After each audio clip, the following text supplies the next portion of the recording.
Eh bien, écoute, je te laisse un petit peu te présenter si jamais des personnes ne savent qui tu es, dans quelle équipe, à quel niveau de ligue tu joues, peu ton palmarès, parce que je sais que tu as gagné par le passé, ou alors tu as gagné une fois ou une fois, c'est le London GT, je crois.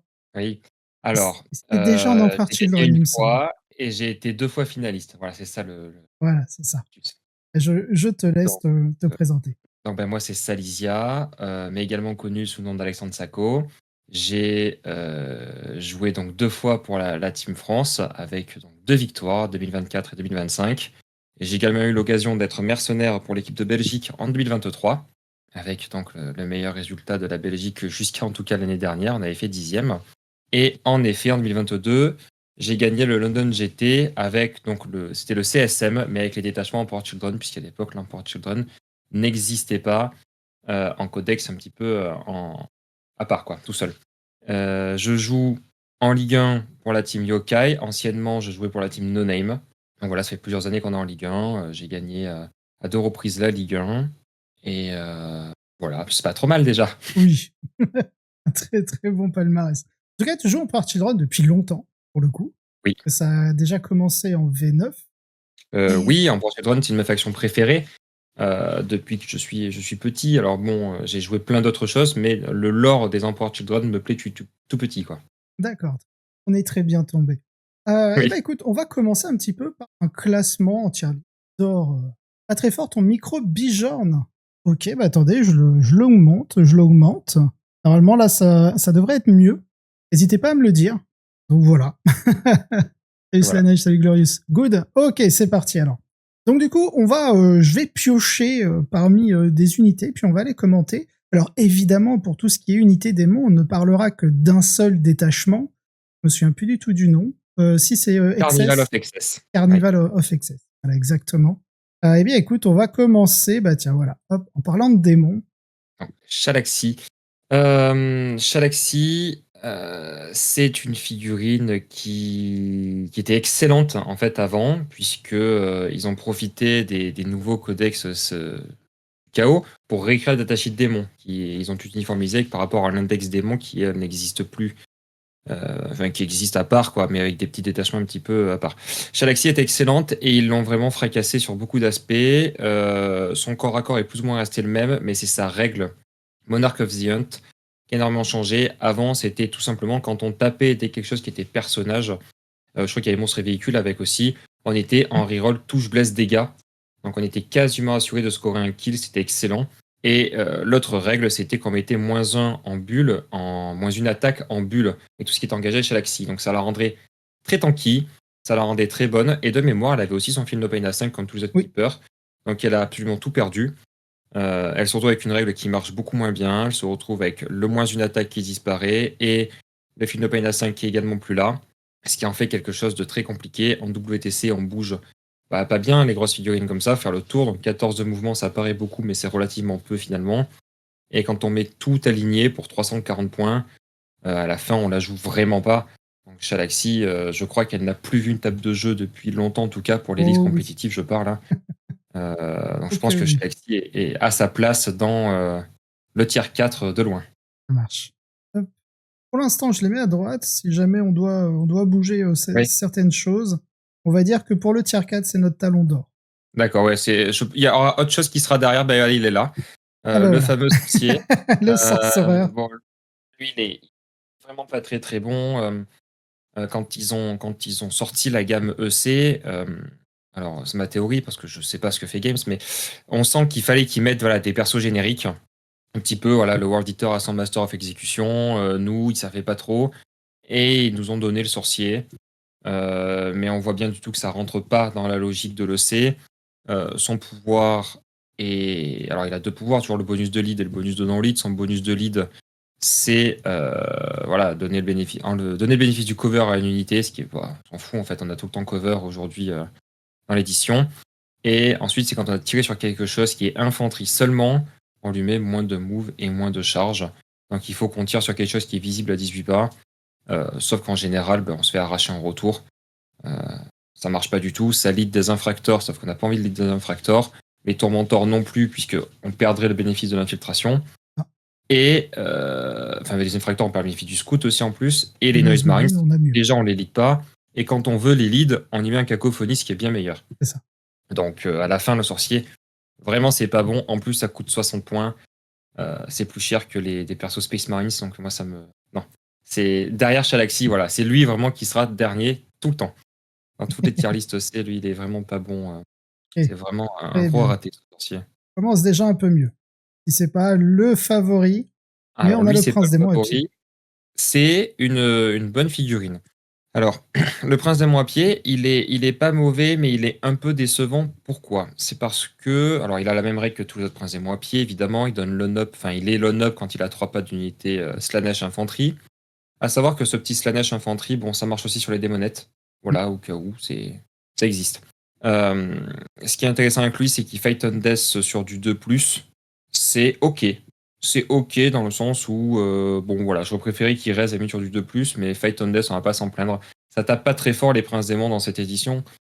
En tout cas, ceux de Slanesh, ceux de Korn à la limite, ils tapent plus, mais nous on tape pas très fort. On a 6 attaques, 8, moins 2, 3. Et quand on charge, ça qui est intéressant, quand on charge, eh ben, on a plus 1 PA en bulle et ça marche sur tous les Slanesh, donc ça marche aussi sur les démonettes. Cependant, maintenant, quand on aligne tout à côté, ça coûte 180 points. Le C, on va le voir au cours du live, hein, c'est un codex où tout coûte très cher. En EC, tout coûte extrêmement cher. On joue avec peu de marines, peu de bonhommes sur la table. Et en fait, c'est une bonne datasheet, mais qui ne rentre pas. Simplement, elle ne rentre jamais dans une liste parce qu'en coterie, ben, on préfère on va dire son frère ailé, qui apporte beaucoup plus d'utilité, des dégâts, de la résistance. En carnaval, on ne le rentre pas puisqu'il faut payer la taxe de démon. Et donc, en fait, concrètement, il passe à la place des taxes des démons.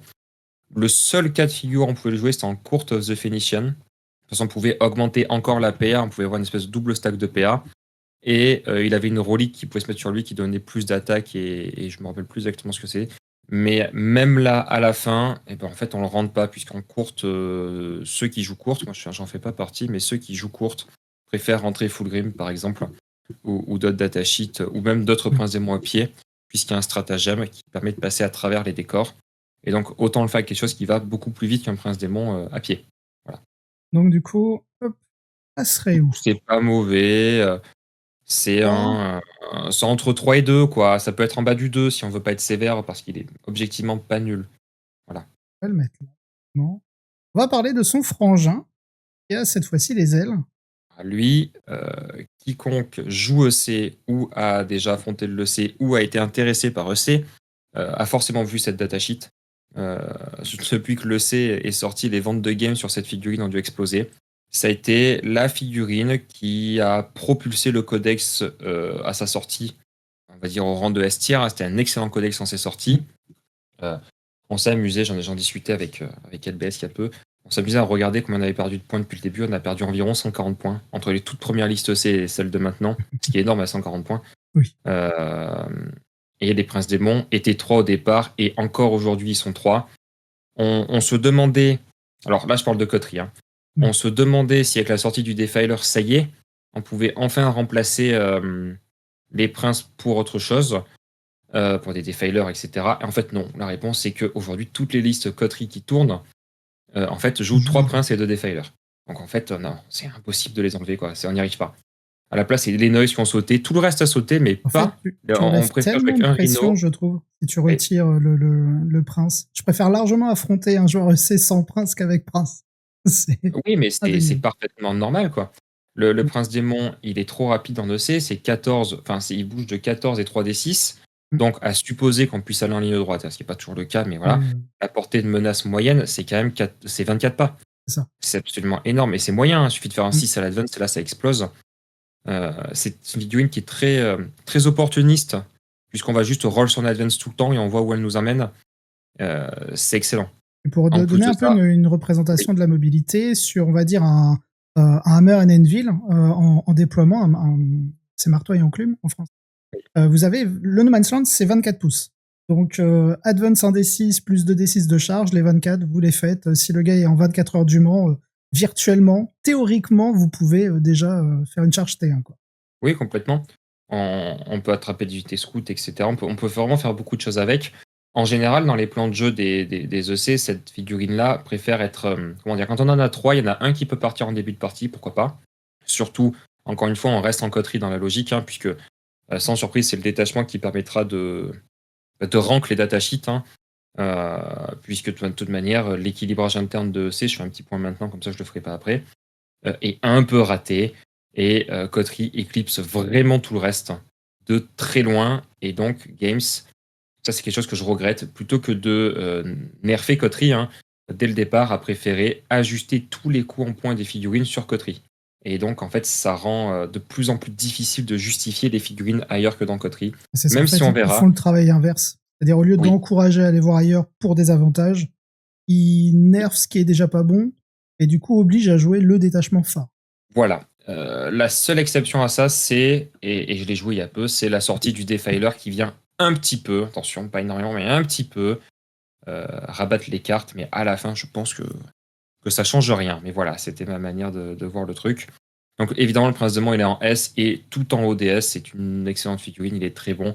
Il peut parfois être un peu trollesque, un peu décevant, parce que des fois, il se fait sortir sur 2 pauvres coups de canon laser. Ouais, Mais bon, ça reste la meilleure datasheet et très loin. Quand on en joue 3, ça se passe toujours bien. le petit rejeton, le chaos spawn. Le Chaos Spawn, c'est objectivement pas mal. C'est pas très cher, c'est relativement résilient. En EC, il est assez rapide, puisque du coup, il advance charge. Avec le reste, quand on joue en carnaval ou en coterie, bah, il bénéficie les règles. Il a sustain, par exemple, en carnaval. En coterie, bon, il a reroll as, touche bless, sustain, etc. quand on a des pledges. Tout dépendra du nombre de pledges. Mais surtout, il a un très bon reactive move. Et le reactive move, bah, aujourd'hui, quiconque joue en compétitif sait que c'est une très bonne ability, hein. Ability dont on veut abuser. Et puis elle est même pas Voilà. D6, hein, c'est 6 flat. Oh, c'est flat 6, très bonne. Voilà. Seul petit défaut, petit bémol pour lui, encore une fois, quand on joue en coterie, un stratagème qu'on aime bien, c'est le taunt. Voilà. Et le taunt, c'est que sur les infanteries. Et malheureusement, du coup, il ne bénéficie pas du taunt, mais c'est vraiment le seul petit bémol que je lui mettrai. Bon, voilà. C'est une bonne datasheet et il mérite pas le rang S quand même, parce qu'il y a pas mal de listes qui en ont pas. Mais c'est un solide rang 1, quoi. Il a tout à fait sa place en rang 1. C'est une des meilleures unités utilitaires, je dirais, en plus, pour le codex. C'est une des seules, d'ailleurs. Donc, Ouais, forcément, j'étais en train elle de me dire, concorde parce avec que les mêmes, donc bon, oui. je pensais à des unités démons, mais du coup, je me dis non, c'est que dans le détachement démon. Ouais. Mais, bon, allez, à partir d'une 12. Le Eldrake, bon, le Eldrake, Je vous mets vite on n'en fait a pas la vu fiche technique, histoire de dire. Hein. on n'en a pas vu l'édition, il n'y a pas de raison. Alors, quand il est sorti, anecdote, hein, notre Eldrake à nous avait une de plus d'armes de save. On s'est dit, ah, pourquoi pas, et finalement, ils l'ont remis à 3. Bon. Le Eldrake subit le traitement. Alors, il le subit, moi, ça m'arrange, mais il subit le traitement Aircraft, Oui. puisque je maintiens que l'arrivée en V6 des Aircraft, c'est une des plus grandes erreurs de games sur l'équilibrage compétitif, en tout cas. Le Aircraft a tout à fait sa place dans des games casual ou Apocalypse ou autre, mais en compétitif, le Aircraft a toujours été soit très nul, soit très problématique. Voilà. Donc, c'est très bien que ce soit pas jouable et ça reste tout au fond du tier 4. Tout Mais au quand fond. même, Alors, est-ce qu'on le met devant le ah non, sorcier, le derrière sorcier, Shala? on peut le mettre derrière Shalaxi, mais le sorcier, c'est en fait, il a un petit peu ce goût foutage de gueule. Si tu veux. Ouais. Le Eldrake, bon, voilà, il est nul partout, d'accord. Le sorcier, il a un petit peu foutage de gueule et la manière d'un peu de boycotter le sorcier. Très bien. On va passer au Noise Marine. Et depuis la sortie du Defiler, j'en vois moins. Oui, alors, le Noise Marine. Alors, Noise Marine, c'est très intéressant comme datasheet. Je fais partie, alors je suis joueur EC, donc on pourra me dire que je suis d'élu, je l'entendrai tout à fait. Hein. Je fais partie de ceux qui considèrent que depuis qu'on a pris 15 points, c'est-à-dire nerf 1, parce qu'au début c'était sorti à 130 points. Voilà, pour l'anecdote, aujourd'hui ça coûte 145 points, c'est super cher. Moi je considère que c'est beaucoup trop cher pour ce que ça représente. Alors, ça en fait hurler certains, les joueurs EC en général sont d'accord avec moi. Le Noise Marine, c'est une usine à flop. Moi, c'est systématiquement, je suis toujours déçu avec eux tout le temps. Quand tu les joues en coterie, ben, en fait, ils ne peuvent pas sortir dans le pledge 3. Donc, ils ne sont pas en capacité de générer du pledge, puisqu'une fois sur deux, ils se ratent. Hein. En fait, les stats, ça surpasse 5 marines quand ça n'a pas de pledge. Hein. Alors, si le mec en face, il a OC, c'est même pas la peine d'essayer. Ça peut rater des scouts aussi, si le mec en face, il a OC. Et là, ça devient un peu cataclysmique. Dès qu'on demande d'ouvrir un transport avec les Blastmasters, pareil, plus une chance sur deux de se rater, même en Pledge 3. Et moi, ça me fait mal de payer aussi cher 6 Marines qui se font aujourd'hui vaporiser par tout dans le jeu. De plus, leur gros socle est un désavantage, puisque pour débarquer du Rhino, etc., tout ça, on n'est pas extrêmement mobile là-dessus. Donc les Noise, je faisais déjà partie de ceux qui voulaient les cuts de plus en plus. Et aujourd'hui, l'arrivée du Defiler, en fait, finalement, m'a donné raison sur la plupart des listes. Les gens qui ont très bien tourné sans les ont cut. Voilà. Tu les mets Toutefois, on va dire tier que 1, pour les tier 2, services, ouais, pour les services rendus à la nation, on va les mettre tier 1 quand même. Ils ont devant les beaucoup porté au rejetons ou début. derrière? Non, devant les rejetons quand même. D'accord. Mais aujourd'hui, ils ont perdu depuis longtemps le tier Oui. S. Vraiment. C'est beaucoup trop cher pour ce que c'est. En plus, le jeu a vachement de plus.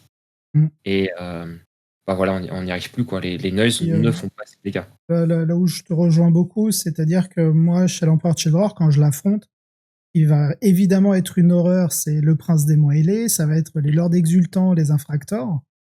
Mais c'est vrai que les Noise Marines, c'est souvent ce que je pouvais me permettre d'ignorer avant de, de m'occuper d'eux. Oui, oui, en Donc, fait, ils sont pas gênants. Ils étaient gênants à l'époque où on affrontait des MS1 Marines c'est ça. et que le C avait beaucoup plus de ressources.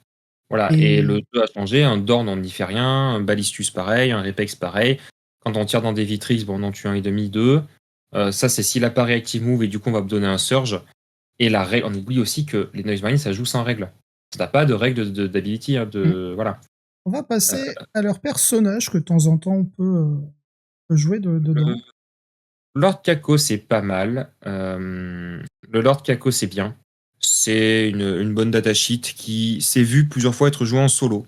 Voilà, quand elle était jouée en solo, elle a porté. Parce qu'en fait, elle est pas très chère.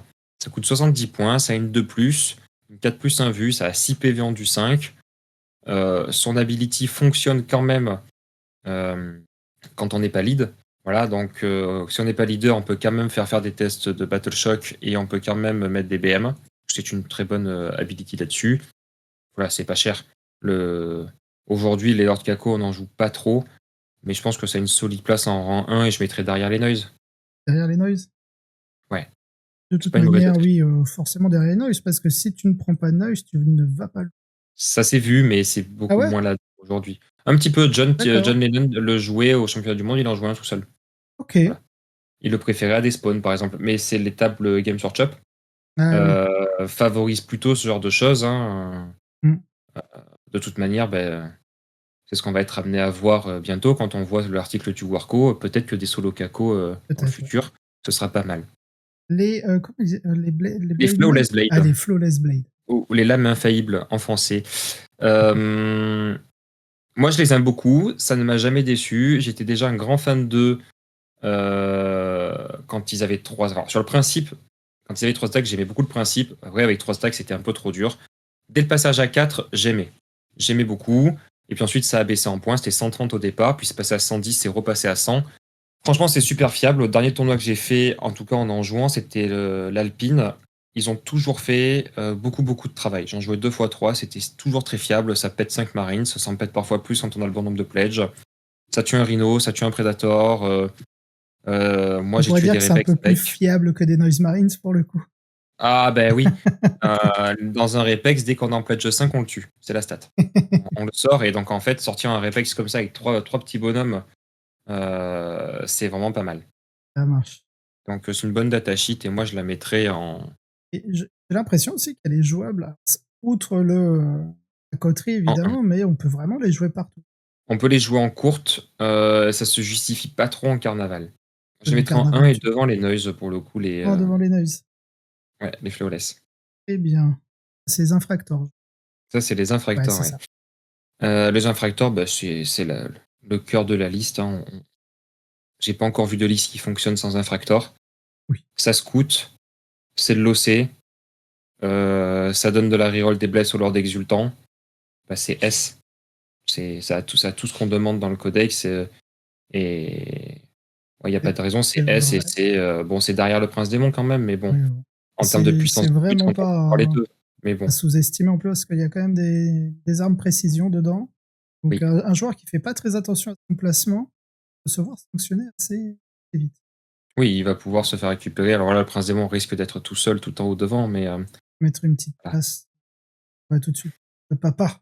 Bah, l'ordre exultant, voilà, c'est la datasheet qui va de pair avec les infractors. On a pu voir rarement 5 infractors solo, mais en vérité quasiment pas. Euh, L'ordre exultant, c'est le meilleur de l'entre-deux-mondes en fait. C'est le mélange entre un lieutenant et un capitaine. Mmh. Donc il donne le létalite des lieutenants, tir cac, et il tape aussi fort, voire plus fort qu'un capitaine. Tout le monde le joue avec la Phoenix Power Spear qui donne lance. Donc on a, quand on s'énerve, si je résume globalement, Oui, oui, oui. 8 attaques létales, force 7, moins 3-2 lance, et 4 attaques des extra attaques, là, qui elles donc bénéficient du plus 1 PA, mais pas du plus 3 attaques évidemment. Puisque ce Ah, sont des extra attaques, ça peut pas être modifié sur le nombre d'attaques, mais ça gagne le plus 1 PA, et tout ça en reroll des blesses grâce aux infracteurs. Très bonne datasheet, et ça va devant les infracteurs, mais derrière le prince démon. est-ce que c'est toujours aussi pertinent maintenant de partir en fixe contre Emperor Children avec, ce qu'on prenait, c'était Storm Hostile Ouais. Et Assassinat. et Assassinat, je crois? Ça peut se faire. Ça peut se faire. Cependant, le C, en fait, le style de le C a beaucoup évolué. Le C, au tout début, euh, envoyait très très vite ses unités, partait au quart de tour dans la partie, et donc, en fait, on scorait très très vite le Storm et l'Assassinat. Alors qu'aujourd'hui, le C a tendance à vraiment retarder euh, son push, quoi. Mmh. Et donc, en fait, on va rater facilement 1 ou 2 tours de Storm, et du coup, OK, on fait ouais. beaucoup moins de secondaires qu'on pourrait espérer le faire, sans compter qu'on n'a pas la génération de CP qui va avec. Mmh. Donc, parfois, ça peut être un peu douteux, mais c'est jamais un mauvais plan, ça fonctionne toujours correctement, oui. Alors, Ça, les c'est vrai. tourmentors, les Tormentor. tourmentors, c'est une excellente datasheet, parce qu'elle sticky infiltration. On en joue tout le temps une, mais est-ce qu'on la met S parce qu'il y en a tout le temps une dans les listes? Moi, je trouve qu'avoir sticky, c'est très fort. J'avoue que j'ai fait aucune partie sur toutes mes parties en EC sans au moins une fois 5 Tormentor. Rien que pour ça, on peut leur rendre hommage et les mettre tout en bas du bottom S. Mais voilà, c'est juste c'est l'équivalent chez nous des intercesseurs, chez les Marines, quoi. C'est Oui. une troupe de base, pas très chère, qui sticky un autre jour. Rien de plus. Un bon tirage, je dirais? Facile? Moi, je pense que c'est tout en bas du S parce que le sticky, c'est très fort. Ouais. Passe. Normalement, j'ai augmenté le volume de mon micro. On me l'a demandé. Ah tiens, allez, on part sur le déf. Ah, le Defiler. Alors bon, le Defiler, bah, c'est un réel game changer, et comme on dit, c'est c'est complètement broken, voilà, soyons francs. Le Defiler, c'est complètement pété. Euh, les quelques stats ont montré que c'est simple depuis l'arrivée. Alors, il n'y a pas tant de tournois que ça, il y en a quand même eu un petit peu, il y a quand même 80 joueurs Oui. qui ont été registrés en EC. Depuis les sorties du Defiler, on est passé de 44% de win rate à 58%. Bon, je pense que rien que ça suffit à elle-même. Le meilleur codex du jeu, c'est TS. Le deuxième, c'est EC. Le troisième, c'est CSM. Le quatrième, je sais plus ce que c'est. Et le cinquième, c'est Death Guard. Donc bon, à partir de là, le facteur commun, c'est les Defilers. Il n'y a pas de raison que chez nous, ça soit pas aujourd'hui la meilleure datasheet. En plus, en EC, il a le bon goût d'avoir probablement la deuxième meilleure règle, la meilleure étant celle du CSM, qui donne les règles des blesses. Nous, on a plus un hit contre quasi tout. Tout le temps, donc c'est extrêmement fort, et on le cumule à notre règle d'armée qui le rend très mobile. Donc c'est très Mmh. bon. Sur l'équipement du Defiler, je pense que c'est intéressant d'en toucher 2 mots. Oui, oui, allez-y. Euh, je partais au début du principe qu'il fallait jouer le las-canon, et avec le recul, je pense que c'est une erreur. On fait quasiment les mêmes dégâts dans la cible idéale. Prenons la cible idéale type de comparaison entre un las-canon et un Heavy Reaper autocanon. Prenons un Predator, d'accord? Le Predator, il a une save à 3, il a rendu 10. C'est pas un truc qui a une save à 2 à couvert, à OC, dans lequel cas la Dev Wound fera forcément mieux. Mais c'est pas et c'est un truc également qui a rendu 10. Donc le autocanon le blesse lui à 5, tandis que le lascanon le blesse à 3 néant sur la cible type. Sur mes deux Et ou ben, un seul? 2. Deux. Mais 2, on double tout. Et bien dans ce moment-là, je crois qu'on est à 0,7 points de dégâts de moins avec l'autocanon. Mmh. Donc en fait, autant prendre l'autocanon qui, lui, sera fiable dans tous les body à 3 PV, sera fiable dans... dès qu'il y a un truc en du 9, c'est bon. C'est mieux tout le temps. Et puis dès qu'il y a une de plus, la Devwound fera forcément mieux. C'est ça. Voilà. Donc en fait, on le joue, si je résume, double autocanon. Bon, il y a un débat, moi je suis pas très ouvert à ce débat, je précise assez. Sur le canon de torse, moi je préfère le canon qui est force 12, moins 3-3. J'entends Qu'on joue l'autre pour le nombre de tirs. Mais bon, je préfère le moins 3-3 force 12. Et enfin, on joue le double Excruciator Canon. Je crois que c'est ça son nom. Les forces 6 moins 1-2, quoi. Donc en Ok. fait, on le voit, le Defiler fait autant de tirs que Yasquad de Noise. 12 tirs force 6 moins 1-2. Le Noise, c'est Mm. force 5 moins 1-2 inner cover. On s'y retrouve. Euh, et à côté de ça, on rajoute 8 tirs sustain, dev wound, dégâts 3 et des 6 tirs blast 12 moins 3-3. Bon, voilà. Ouais. Sans compter la résistance du body et il a un cac qui est correct. Voilà. Je ne jouerai pas pour aller au cac, hein, qu'on se le dise. Déjà, c'est très dur de se placer. Mais voilà. Enfin, un soc de 160, ça effraie beaucoup de monde. En fait, dès qu'on le joue un petit peu sur des tables WTC, et pour ceux qui jouent en GW ou en fake, ils auront encore moins de problèmes. Mais même sur des tables WTC, franchement, on prend des lignes de vue, franchement, ça se déplace parce que nous, on advance et shoot. Et donc, on va très très loin. Et pour toutes ces raisons-là, je trouve que le Defiler, évidemment, a volé la vedette au Prince Démon et passe tout en haut du S. Il a presque un tir à lui tout seul. Mais c'est normal, c'est une datasheet qui mérite entre 30 et 50 points. Voilà, si on veut être réaliste. Est-ce que. Et du coup, il passerait devant le prince quand même? Oui, aujourd'hui, en Aujourd'hui, l'état, ouais. oui. Il est beaucoup trop fort. Si post-nerf, en ayant pris des points, pourquoi pas passer derrière? Mais là, en l'état, on l'a vu, hein, il a sauvé le codex. Les 3 princes, on jouait 3 princes, on était à 44%. Mm. On se met à jouer 3 princes et 2 defilers, on passe à 58. Bon, voilà, c'est les defilers qui ont fait tout le travail. Ouais, puis ils ont augmenté aussi d'autres codex du chaos. Voilà. Mais bon, en Ouais, l'état, être à 250, ça me plaît bien, puisque ça montre un petit peu ce que c'est au SM qui joue des Repex depuis un moment et au Astra qui joue des Dorn depuis un moment, ce que c'est que d'avoir un body un petit peu Mm. ridicule comme ça. J'ai Voilà, eu donc une petite je vais pas me plaindre. question pour les infractors. Tu Oui, confirmes que c'est par pack de 5? On les joue avec les Lords Exultants. oui, le seul cas de figure où on en jouait 10, c'était quand on avait 130 points de plus, hein, au tout début. Mm. Et moi, je l'ai joué par pack de 10, mais là encore, en fait, c'était juste mieux d'avoir un troisième prince. Moi, je n'en avais que 2. En fait, donc aujourd'hui, on les a quasiment plus joués. Ok, d'accord. Regarde si on avait une autre question rapidement. Bon, on dit, voilà, effectivement, il n'a pas été nerfé alors que Yarick, dès sa sortie, bim.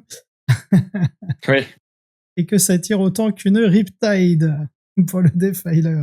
Il y a un canon qui a autant de tir que Mariptide, même force, presque même dégâts. Ouais. Oui, mais bon, l'auto, est-ce que j'irais le plaindre? Non, je n'irai pas le plaindre non plus en ce moment. Non, moi non plus. Bon, le petit Rhino, pour faire simple et rapide.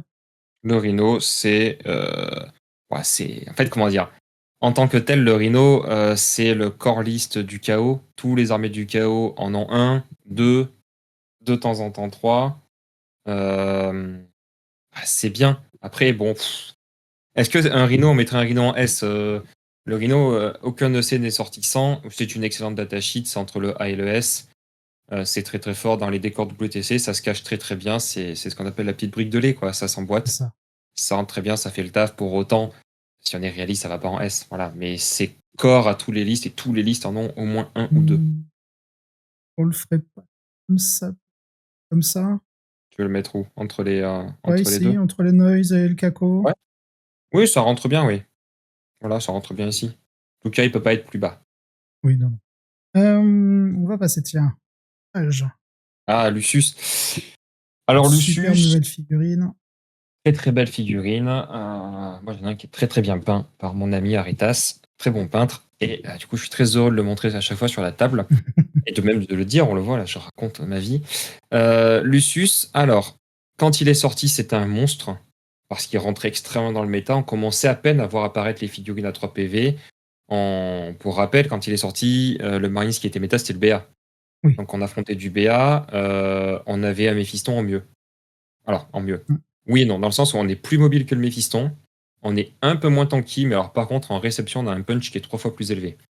Et tout ça faisait qu'à la fin, on était bien mieux. Et quand on tape des Marines qui n'ont pas d'invue, 6 attaques, 8-3-3, ça Ok. déblaye. Et il y avait des persos partout, etc. Puis il a pris des coups en point, etc. Il a été nerfé plusieurs fois sur le combat, donc Méphiston lui a baissé, par exemple, pour l'anecdote. Aujourd'hui, ça devient vraiment dur de le justifier à ce coup en point-là. 150 points, c'est absolument énorme. 150 points pour une figurine Paris, c'est énorme. c'est vraiment trop cher parce qu'il se fait sortir tout le temps.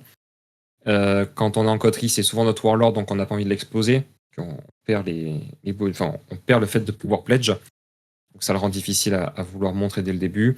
Et son corps à corps n'a plus, en tout cas, le punch espéré dans le méta.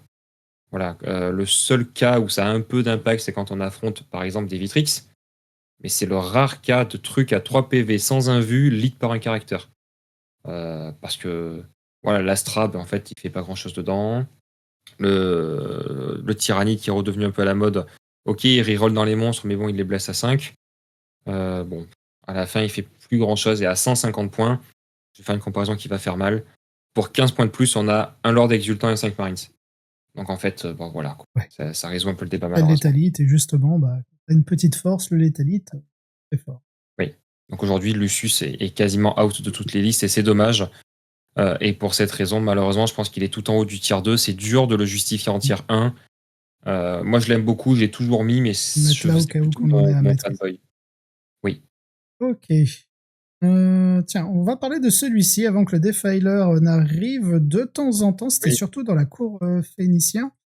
Oui. Où je voyais justement le héros Cerberus, il me semble. Oui, ou Centaurus. Je sais plus lequel c'est des deux, mais Le le Mauler Molorphian, en tout donc. cas.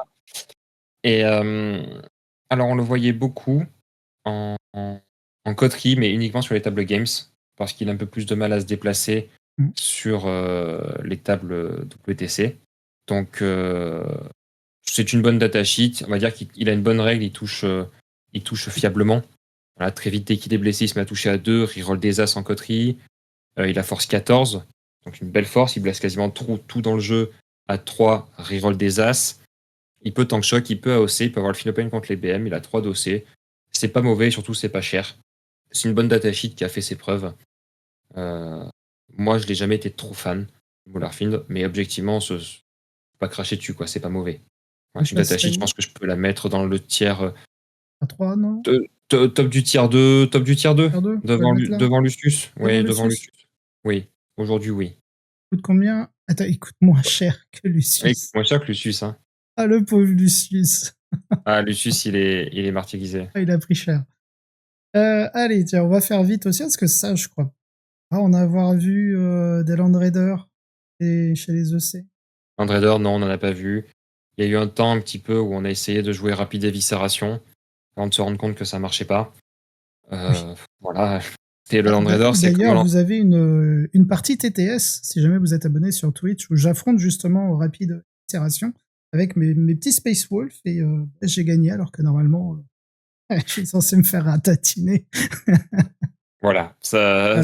Rapide éviscération, c'est pas ouf.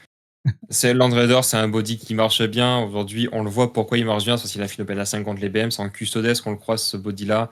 Il peut Reactive Move avec un Philopane. Là, ici, il fait pas grand-chose. Voilà, il a quelques rerolls sur des tirs de canon laser. Mais bon, on a un Defiler qui fait mieux tout le temps. Donc, et il coûte un peu moins cher qu'un Defiler. Il coûte le même prix qu'un Prince Démon. Bon, à la fin, avec toutes les difficultés qu'il a passées, lui, pour le coup. C'est ça. Voilà, il est en tier 4, parce qu'il n'est pas non plus au même niveau que les autres, mais voilà, il est au tier 4. Tu le placerais devant tout le reste pour le moment dans le tier 4? Bon, tu sais quoi, je mettrais même en tier 3. Parce que comme ça, il faut Tier quelque chose dans 3. le tier 3. Je pense pas qu'on ait grand-chose. Alors, tac, tac. Tiens, les Terminators. Vous avez parmi les Terminators les moins chers, il me semble, mais je crois que vous êtes bloqué à des unités de 5. Alors Une déjà, on histoire, est ça? bloqué à des unités de 5, oui, tout à fait, t'as raison. Et également, on est parmi ceux qui avons les moins bonnes règles. En fait, on n'a pas de règles. On reroll les charges euh, sur la cible la plus proche. Non, si on a tiré dessus, je crois, c'est ça, nous. Ouais, c'est ça. Tu sélectionnes une unité sur laquelle. Bon. Voilà, on est bloqué par 5. C'est des bodies de thermie, donc ils subissent de manière indirecte tout le passage à 3 PV de tout le jeu. En fait, depuis l'arrivée on pourrait faire de l'historique, depuis l'arrivée de Bill, qui a commencé à spammer les 3 PV avec les possédés, les Chosen, etc. Puis plus tard, les Vitrix, il y en avait 4, mais qui sont passés à 3. Et puis les Bull Green, qui en avaient 3, même s'ils ont moins en dégâts. Il y a beaucoup, beaucoup, beaucoup de trucs qui sont venus à 3 PV, qui ont fait que les Terminators, de manière générale, dans tout le jeu, ont subi cette inflation d'armes à dégâts 3 pour répondre aux menaces de 3 PV. À la fin, ça fait qu'on les joue malheureusement pas. Voilà, puis ils ont pas de trucs particuliers, ils tapent comme les permis CSM en beaucoup moins bien. Donc à la fin, ça fait qu'on ne veut pas les rentrer. En EC, on est assez serré en termes de points et on peut pas Ouais. se permettre un tel écart. Enfin, le Maulerfin, c'est 15 points de moins, quoi. C'est tier 4, c'est devant Chalaxy, parce que Chalaxy, elle est vraiment pas bonne. Mais c'est tout, quoi. Ça ira pas plus haut. Eh bien, bah, écoute, je me le garde de réserve et on va se faire un petit peu la partie démoniaque, en commençant par le Keeper. Alors Le Keeper, c'est pas mauvais. Alors, il tape pas extrêmement bien, ça faut l'admettre. Il a une bonne réponse dans ce qui est méta actuel de trucs à 3 PV qui sont infanterie, puis il a pas une grande force, mais il a une bonne PA et une force qui est suffisante pour taper dans l'infanterie. Ce qu'il aime bien surtout, lui, c'est le -1/8, ça le rend un peu plus tanky que typiquement Chalaxy. Celui-là a tout le temps un -1/8 tir cac, et c'est un body qui, par contre, lui, n'est vraiment pas cher. Il est vraiment pas cher du tout. Et bah, ça le rend en fait tout simplement intéressant puisque ça va booster un petit peu les démonettes quand on joue en Legion of Excess, qui elles vont avoir du coup PA2, les démonettes qui sont une excellente datasheet, hein, qui sont PA2, et tout en étant -1/8, etc. En carnaval, ça va donner une bulle de sustain, donc ça va le rendre agréable à jouer, surtout une espèce de distraction de Carnifex qui se fait pas OS gratuitement et qui a un très bon point de OC5. Voilà, les 5 d'OC. C'est très intéressant puisque les Dreadnought, par exemple, Space Marine sont à 4, donc on va pouvoir les auto-C. Même si on les tue pas, au moins on a l'objo. On va matcher les primarques loyalistes, parce que ceux du chaos ont 6 d'OC, hein, les gros primarques démons. Et voilà, donc c'est pas mauvais. Objectivement, Carnaval, aujourd'hui, j'en joue rien. Donc je le mettrai en quoi?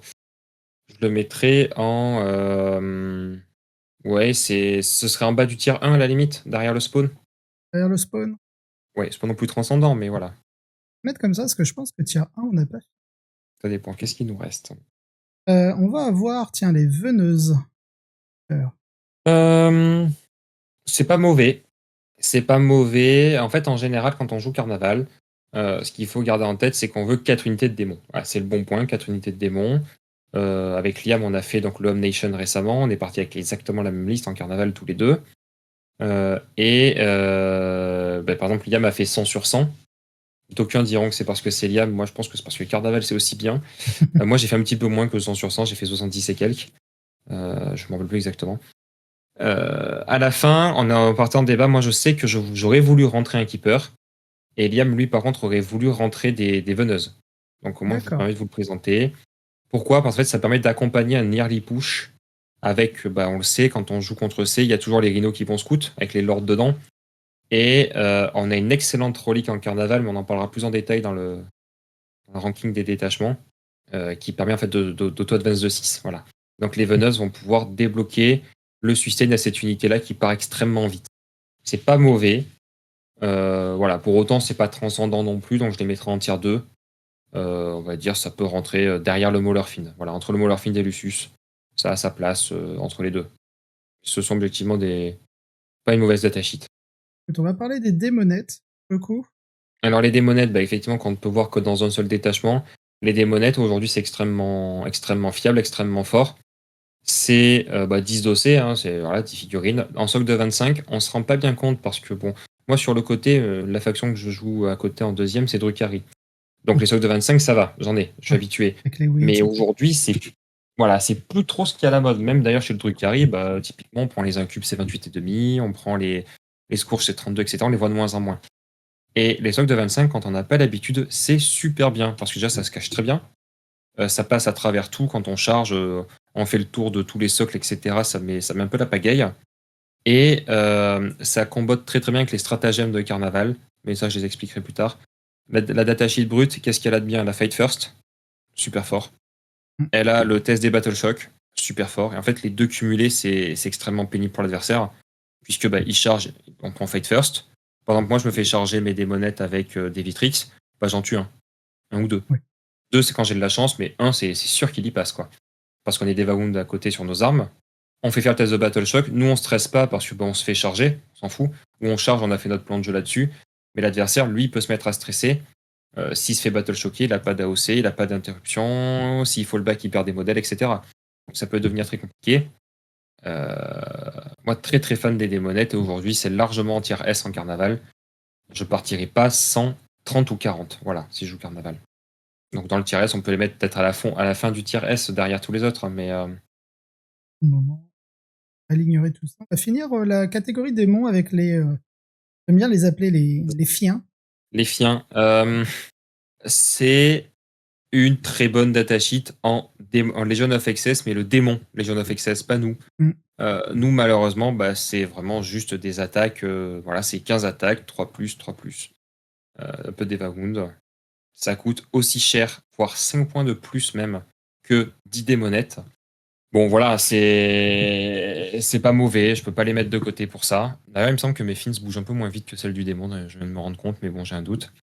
C'est pas mauvais, mais c'est pas une datasheet que je jouerais. C'est en concurrence avec les démonettes, c'est en concurrence avec le keeper, c'est en concurrence avec les seekers. Donc rien que pour toutes ces raisons-là, malheureusement, ça va se mettre en bottom tier 2, voire tier 3, début tier 3, voilà, on va le mettre à côté du Land Raider. Il ira le tenir compagnie, je pense, au Land Raider. Et on va finir par une très très belle figurine, mais malheureusement assez mal aimée dans la mécanique V10, même si Court of the Phoenician l'a un petit peu aidé. Qu'est-ce que tu peux nous dire de Oui. Fulgrim? J'en suis extrêmement déçu. Voilà. Quand c'est le primarque de la faction qu'on attend depuis qu'on est gamin, on attend quelque chose de sympa. Et Fulgrim, autant au niveau de la figurine, moi je suis parti de ceux qui l'aiment beaucoup. Donc ça c'est cool. Autant au niveau du jeu, Fulgrim il est vraiment pas bon. Fulgrim il est absolument nullissime.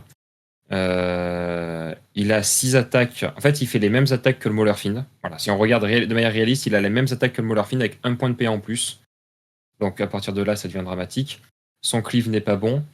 Il a 4 bras, il n'est pas Twin Link. Ça, je comprends pas. Ses abilities de Primarch en un timing qui est intéressant, puisqu'on le fait au début de la phase de co-adverse, ça c'est intéressant. Donc pourquoi pas. Mais à la fin, ça rentre assez peu en jeu. Son Fight First, aujourd'hui, il y a plein d'armées de CAC qui peuvent le tanker, son Fight First. Quand on affronte par exemple un Orc, on se fait charger avec le pack de gaz, bah, il tank le Fight First, le pack de gaz. On se fait charger par 6 Blade Guard et un perso, bah, il va tanker le Fight First. Et je pourrais sortir de multiples exemples. On se fait charger par 6 cavaliers tonnerre, bah, ça va tanker le Fight First. Donc en fait, le problème, il est que son Fight First n'a pas d'impact. Le jeu est tellement blindé de reroll que son moins 1 hit non plus n'a pas d'impact. Quand on le joue, c'est pas en coterie parce que c'est obligatoirement Warlord et on veut pas qu'il soit Warlord en coterie. Donc il bénéficie d'aucun strata défensif. En courte, la seule chose qu'il a, c'est moins 1 bless quand la force est supérieure à son endurance.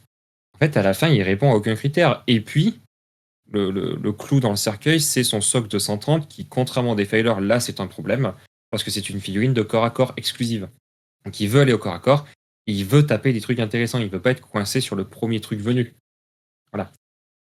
Et pour toutes ces raisons-là, Fulgrim, ça devient vraiment dur. J'ai essayé de le faire fonctionner à plein de moments, même dans des méta-CAC, j'ai essayé de le jouer dans plein de détachements. Ça marche pas, jamais. Il est systématiquement décevant. Et aujourd'hui, Fulgrim, bah, malheureusement, il se retrouve dans le tier 3. J'arrive pas à le justifier qu'il soit au même niveau qu'un Lucius ou qu'un Prince Démon à pied. On le met quand même Et devant Fulgrim, les deux autres. oui, il est quand même devant les Fiends.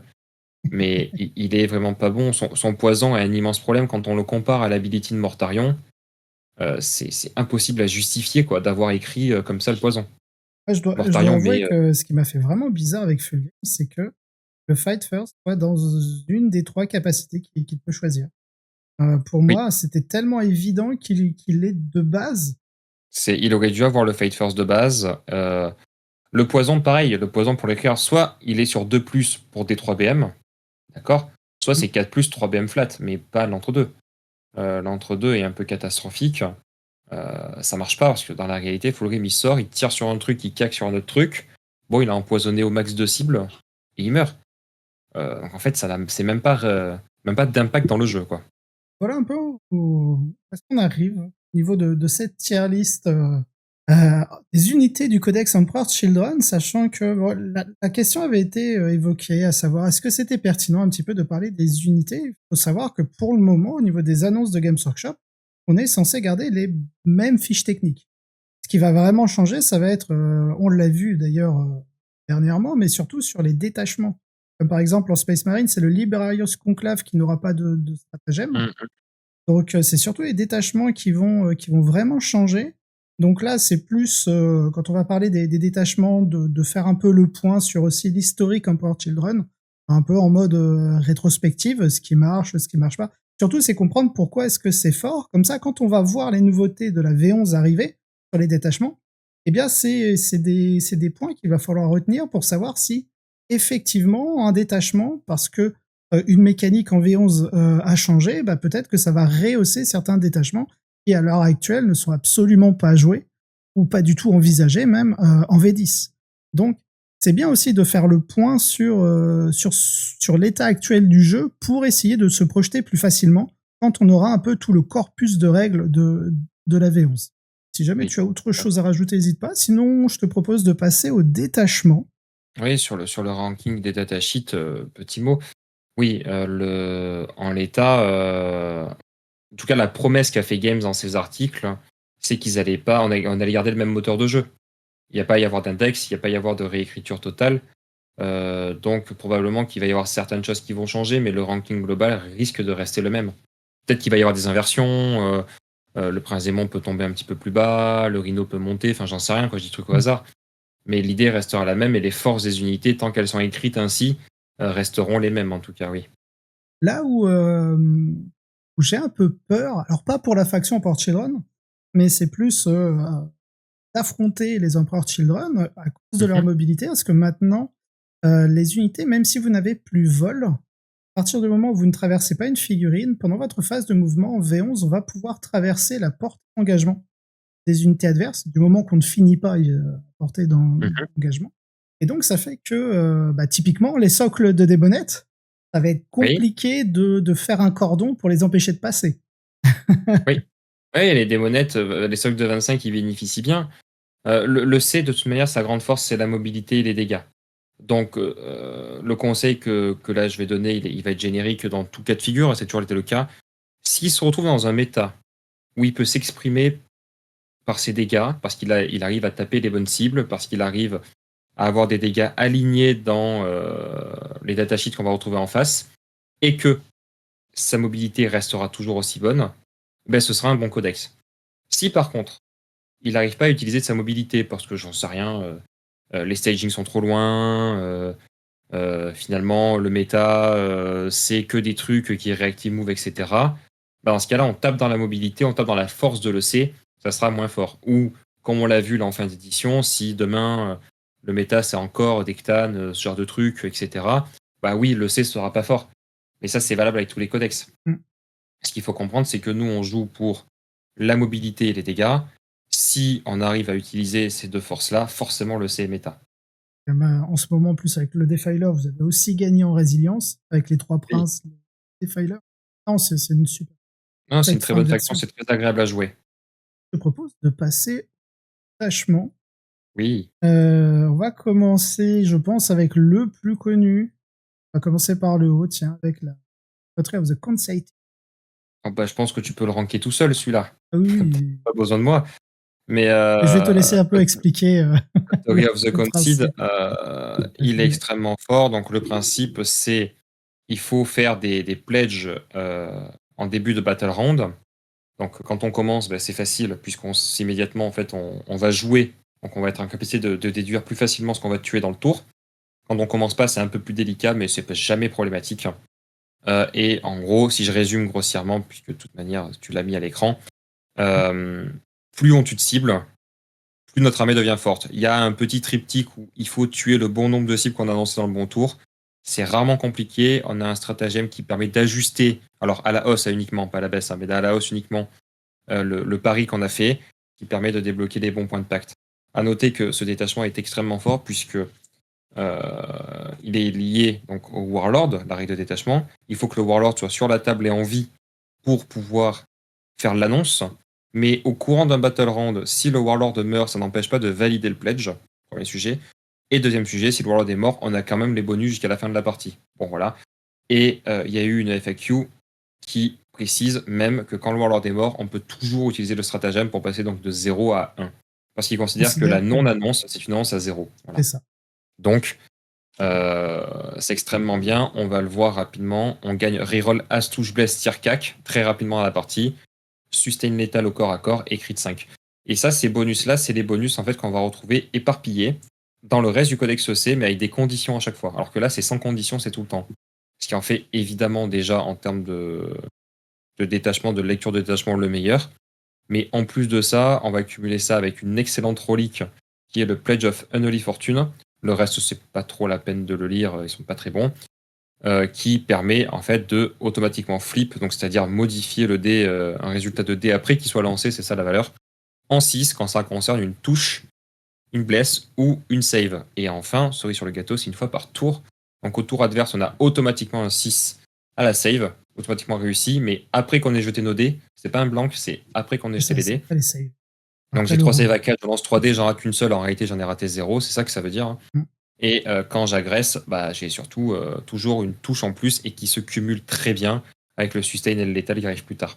Au niveau des stratas, on joue avec 5 stratas dans ce détachement, il y en a un qui sert absolument à rien. Mais les 5 compensent pour le fait qu'il y en a un qui soit inutile. Donc pour 1 CP, au corps à corps, on se met à full reroller le jet de touche. Bah, c'est excellent pour pouvoir s'assurer du premier kill, qui va donc booster la létalité de l'armée derrière. Donc un strata qu'on utilise en général qu'une fois par partie, soit en début de partie pour justement s'assurer d'un kill, soit en fin de partie parce qu'on est sur une cible qui est relativement tanky et qu'on veut aller chercher notre sustain létal à 5+, et qu'on veut s'assurer d'aller chercher les bons jets de dés. Donc on va tout relancer notre jet touche pour faire le maximum de 5 et de 6. Le 5 et de 6, voilà. Et en plus, tu as réussi à déjà obtenir tes 7 points. Tu vas aller pêcher le critique 5. Oui, voilà, moi ça m'est arrivé. Qu'est-ce que j'ai comme exemple? J'ai Lucius qui dernièrement a tapé dans un Scarbrand à l'Alpine. Il était donc en pledge 5, c'était la dernière figurine qu'il y avait en face. Et je me suis fait charger, donc là j'ai pas ce strata, mais je suis en full reroll des touches quand même, parce que c'est un personnage en face. Et ben j'ai fait le maximum de touches, donc j'ai vraiment fait 6 létales pour 6 sustain. Donc à la fin il s'est retrouvé avec 10 blazes, donc il est mort. Enfin c'est très très bon. On peut faire ça avec absolument plein d'autres choses aussi. Mais c'est pas pour ce strata qu'on joue Coterie. On joue Coterie évidemment parce qu'on a accès à Armor of Contempt, un des meilleurs stratas du jeu, une des meilleures règles du jeu depuis qu'elle existe. Elle est apparue en V9 cette règle. Depuis qu'elle est apparue, elle est forte, hein, donc ça n'a pas changé. Voilà, Armor of Contempt reste fort et on y a accès, donc on l'utilise. Voilà. On cumule en général Armor of Contempt avec un deuxième strata défensif qui est un Feel No Pain à 6 contre tous les dégâts, ou un Feel No Pain à 4 contre les BM. À savoir que le timing de ce strata est un petit peu particulier. Il s'utilise de deux manières différentes. Soit d'abord on voit un jet de mortel, donc une grenade, un tank choc, etc. On voit le nombre de mortels et on décide ensuite d'utiliser le stratagème pour y répondre. Donc ça déjà c'est très intéressant. Quand on prend une grenade à 1 BM, on se dit ok. Quand on prend une grenade à 5 BM, on se dit bah je vais payer, par exemple. Et l'autre partie du strat est également très bonne, c'est quand une attaque est allocated to a model. Ça, en traduction de jeu, ça veut dire quand l'adversaire vient de finir son jet de bless. Donc, il finit ses jets de bless, il te dit voilà, t'as 10 saves. Donc, il vient d'allouer en fait son attaque, c'est ça le truc, hein, t'as 10 saves. Toi, avant de lancer tes 10 saves, tu dis bah, j'ai payé un Feel No Pain à 6. Voilà, c'est ça le timing intéressant. Et c'est ce qui le rend du coup très bon, puisqu'un Prince Démon va cumuler ce Feel No Pain à 4 contre les PM, 7 AOC, et ce Feel No Pain à 6, puisque pareil, si on se fait taper par des unités qui sont Death Wound, toutes les attaques non Death Wound auront accès à un Feel No Pain à 6, et toutes les attaques Death Wound seront sous Feel No Pain à 4. Donc c'est pour ça que les Princes Démons sont très forts en coterie. Là, on vient de toucher un petit peu les deux stratas clés de C'est coterie. vraiment, la force, c'est en fait la prise d'information. Si votre adversaire a fait un jet plus que naze, bon, bah, vous n'allez pas payer un point de commandement. Et si vous commencez à voir, tiens, je t'ai fait 3 Deva Wound, je t'ai fait 10 blessures en plus, là, vous allez faire, ah, on va peut-être claquer, là. No pain. Donc non, la prise d'information à ce moment-là est vraiment très très forte. Oui, bien sûr. Et alors j'en profite quand même parce qu'il y a quand même un contre à ça. En fait, le contre à ça, c'est de slow roll. Mais est-ce qu'on a envie de slow roll? Pas tout le temps, on n'a pas toujours la cloque de notre côté. Et souvent, quand on tire ou tape dans un prince, on a un paquet de dés à lancer. Donc souvent, on se dit, bon, vas-y, tant pis, c'est pas grave, je lance tout. Et voilà. Mais l'adversaire peut quand même jouer à côté et il a juste à slow roll pour le faire. Mais par contre, il le fera sur sa cloque. Exactement. Et voilà. Ensuite, on a un strata qui est intéressant, c'est le strata pour augmenter le pledge. Alors, il y a plein de gens qui font des erreurs, même si j'ai eu l'occasion de le dire des fois sur plusieurs médias, Je vais le répéter encore. Ce strata, c'est quand on joue coterie, il faut savoir moi je mets toujours 2 dés. Donc j'ai mes dés pour montrer mes PC, ça on s'en fout. Et j'ai mes dés pour annoncer mon pledge. Et j'ai mes dés à côté pour montrer mes points de pacte. Parce qu'il y a 3 comptes en réalité. Il y a le pledge, donc le pari, l'annonce qu'on fait, on va dire 2 kills. On va dire 2 kills. Ensuite, il y a ce qu'on appelle le tally. C'est le compte. À combien on est de kills de manière effective dans le battle round. Et ensuite, il y a les points de pacte. Ça, c'est les points de pledge validés des tours précédents, qui vont nous donner donc les fameux bonus dans le tableau. D'accord ? Mais chaque battle round, les points de pledge et les points de tally, en fait, se répondent. Et ce strata-là n'a d'impact que sur le compteur de pledge. Donc, on revient sur mon exemple, je pledge 2. Je suis au début de partie, je suis actuellement à 0 de machin, je pledge 2. Dans la partie, il se trouve que j'ai tué qu'une cible. Et bien, c'est raté. Le pledge, il est raté. Parce que je n'ai pas, mon tally étant de 1, je n'ai pas matché mon pledge de 2. Maintenant, supposons que je pledge 2 et je kill 2. Bon, ben, il ne faut pas utiliser le stratagème parce que utiliser le stratagème, en fait, ferait passer mon pledge à 3 alors que mon tally est à 2. Donc ce serait raté. Maintenant, bon, le cas inverse, et la plupart des gens quand même le comprennent, hein, ce stratagème, c'était au tout début qu'il y avait des erreurs. Hein. En fait, en réalité, c'est quand je kill 3 alors que j'avais pledge 2, enfin, ou 3 ou plus, hein, eh bien, je vais augmenter de 1 mon pledge pour dire, en fait, finalement, j'avais pledge 3 et regarde, j'ai bien tué 3 ou plus, et donc je vais gagner 3 points de pacte. Voilà, c'est ça l'impact. Et ça l'intérêt. Ce strata, en vrai, en partie, s'utilise quasiment pas. Parce que les PC, on en a bien d'autres choses à faire. Oui. Et c'est au joueur EC d'être prévoyant sur ce qu'il va faire. Voilà.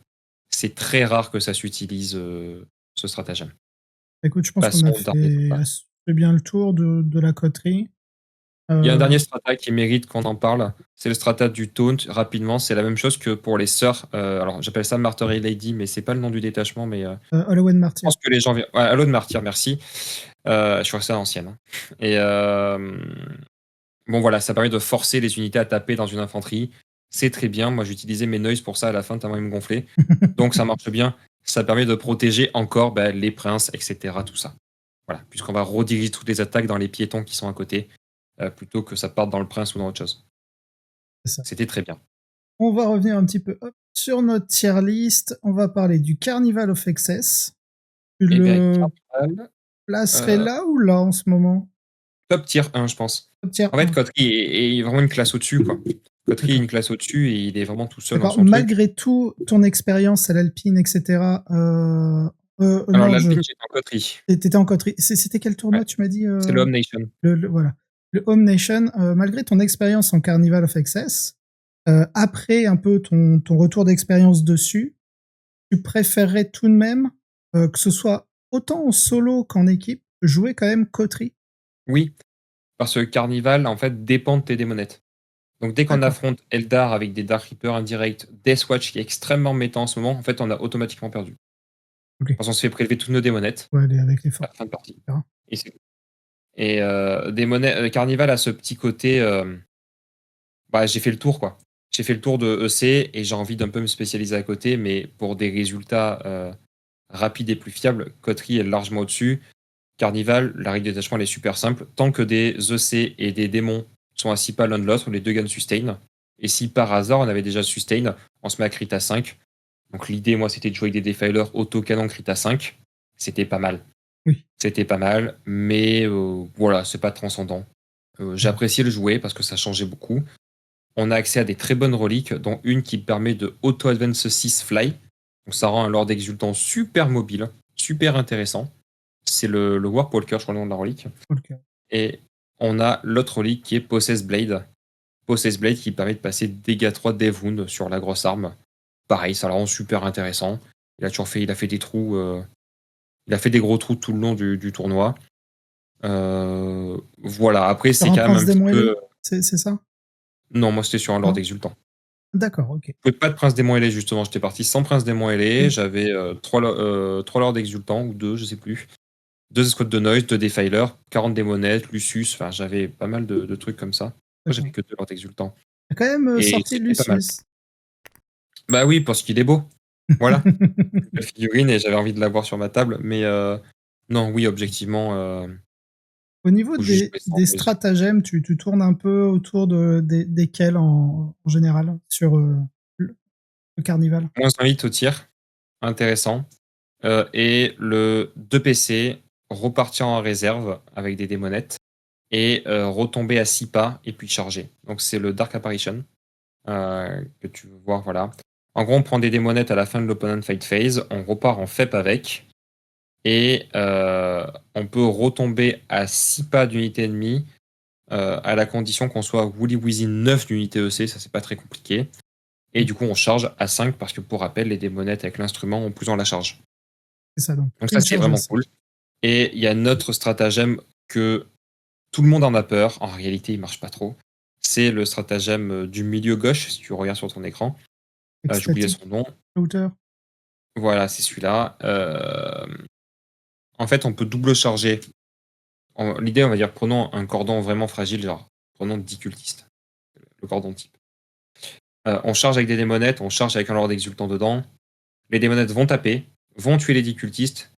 Et puis derrière, pour un PC, on prend une unité EC à 6 pas. Donc là, dans l'exemple Lord Exultant, Ouais, éligible à redéclarer une charge derrière. Et bah voilà, à taper s'il n'a pas déjà tapé. S'il a déjà tapé, il ne peut pas retaper. Éligible à redéclarer une charge. Donc en fait, on peut aller cliquer quelque chose qui est loin derrière. Ou simplement en fait, se projeter et passer, contourner un écran. Les gens en ont peur. Dans les faits, je ne l'ai pas utilisé une seule fois de l'event. Et Liam non plus. Donc ouais, parce que tu dois sûrement aussi économiser tes PC pour la Dark, Apparition au final? oui, et puis surtout, il faut que les démonettes tuent leur cible. Ce qui Mmh. est pas toujours évident, quoi. Et puis en réalité, en EC, on va tellement loin, tellement vite qu'en général, on attrape déjà la cible qu'on veut attraper. Du coup, est-ce que c'est pour ça que tu aurais voulu mettre, un keeper? Pour peut-être t'offrir, Non, le keeper, c'est simplement parce que c'est un beau totem à sustain qui se projette plus loin que des démonettes. OK, d'accord. Les démonettes, elles sont cachées derrière, elles longent les murs, et le keeper, lui, on le met devant et il pousse avec les marines de CAC, quoi. D'accord. Donc souvent, quand même, dans ce détachement, on a envie de jouer un Kako qui lead des noise parce que le Kako donne sustain et donc les noise se mettent à sustain à 5+. Voilà, c'est ça l'intérêt. Et c'est vrai que le Defiler, avec, tes double Reaper, c'est ça, hein? C'est Ouais, sustain double déjà? Reaper, sustain à 5 en plus un hit, Mmh. parce qu'on joue en 2C. Ça marchait très bien, j'ai gagné plusieurs duels de tir. La seule fois où ça m'a trahi, c'est la toute dernière game contre John Lennon, où OK. mes 2 Defilers ont fait 0 PV de Vitrix avec toutes leurs armes réunies. Ah oui, d'accord. Un peu déçu par la séquence, mais bon, ça arrive, hein, voilà, c'est C'est une de plus c'est l'aura dans un couvert. de John. Ouais, sûrement. Voilà, j'ai fait aucune death wound, rien, donc bon, ça arrive, c'est la vie. Core of the Phoenician. Court of the Phoenician, objectivement, c'est pas mauvais. C'est le seul autre détachement compétitif. Les autres vont aller très vite, hein, donc c'est pour ça que j'en Mmh. parle un peu plus. Court of the Phoenician, ça peut être en 1, derrière Carnival. Ouais. Ça a pris un peu du plomb dans l'aile avec l'arrivée du Defiler, puisque Defiler ne bénéficie pas trop de ce détachement-là. On joue sans reroll, on joue sans rien, on a envie d'aller au CAC. Et Defiler, il a pas envie de tout ça. Donc bon, Court of the Phoenician a permis de jouer un peu Fulgrim, plus par envie de jouer Fulgrim, Oui. que par réel attrait compétitif, hein. Court of the Phoenician avait le bon goût à l'époque où ça y est, il n'y avait plus autant d'invus, d'avoir un peu de PA, d'apporter un peu de force et de PA. C'était intéressant, mais c'est sans plus. Voilà, Court of the Phoenician, pourquoi on le joue? Pour passer à travers les murs pour un PC et pour Surge à D6. C'est la seule raison pour laquelle on joue vraiment. Donc à Ah, la c'est fin, en OK. général, c'est pas suffisant pour que ça soit trop compétitif et qu'on le voit. Et d'ailleurs, Courte s'effondre en win rate depuis quelques temps déjà. Chaque semaine, c'est de pire en pire. On supporte pas le côté sans reroll en fait Mmh. du détachement. Ouais, puis le seul strata de reroll, c'est, Prideful, Superiority, qui donne full reroll to bless, mais tu le payes 2 PC. Et que Fulgrim Oui. qui peut en profiter pour un PC, mais ça veut dire que tu joues pas à autre chose. Non, non, c'est pas très bon. Il y avait des gens qui essayaient de se dire voilà, si je joue un pack de 6 flawless avec ces fameux 2 PC là, ben, j'éclatais à l'époque le pack de Victris qui avait 4 PEV. Bon, euh, oui, certes, mais on perdait quand même, quoi. On va passer au Peerless Blade. Alors là, après, pour moi, c'est, si le rapide éviscération, je l'ai affronté, mais là, en vrai, je les connais pas du tout. Eh ben écoute, faisons-le rapidement. Peerless Blade, on devient un Custodes. Quand on charge, on est soit sustain, soit létal. Voilà, c'est la règle de détachement. Ce qui est factuellement pas mauvais, soyons francs. Cependant, ça ne booste absolument pas la partie de tir de l'EC. Et l'EC, ce n'est pas du World Eater. L'EC, on a envie de tirer. On ne peut pas être monocaque en EC. Ça se passe pas très bien si on est monocaque en EC. Et il faut donc avoir un peu de tir. Donc, souvent, on joue avec moins de noise dans ce détachement-là. Aujourd'hui, bon, on rentrera toujours de Defiler parce que c'est broken, quoi, donc on les mettra quand même. Mais Peerless souffre toujours de sa comparaison avec Coterie, puisque là, typiquement, il faut charger et on a que Sustain ou que l'état, alors que Coterie, bon, on a les deux, même quand on se fait charger. Donc, bon, pourquoi s'embêter? Les stratas sont bien, mais coûtent trop cher. On a pour 2 CP un Fight on Death automatique, ça, pourquoi pas. Mm. C'est le tarif habituel, quoi. Quand on Fight on Death auto, c'est 2 PC. Ok. On a un strata très bizarre de conso 6 qui ne donne que la conso 6 et pas le peel-in 6, que uniquement si on arrive à porter l'engagement d'unité adverse. C'est même pas juste une conso 6, c'est non, il faut finir à porter l'engagement d'unité adverse si on veut conso 6, donc l'objo ça ne marche pas. Un peu délicat. Et on a notre strata qui est sympa, qui permet en fait de recharger une unité qui a fallback de nous. Voilà, une unité qui a fallback, on peut la recharger. Ça, c'est pas trop mal, mais pareil, c'est 2 PC. Bon, très vite, on se retrouve à tenter des charges à 6-7. C'est pas évident. C'est vraiment pas évident, ce genre de choses. On mettrait où par rapport au reste qui viendra? De quoi?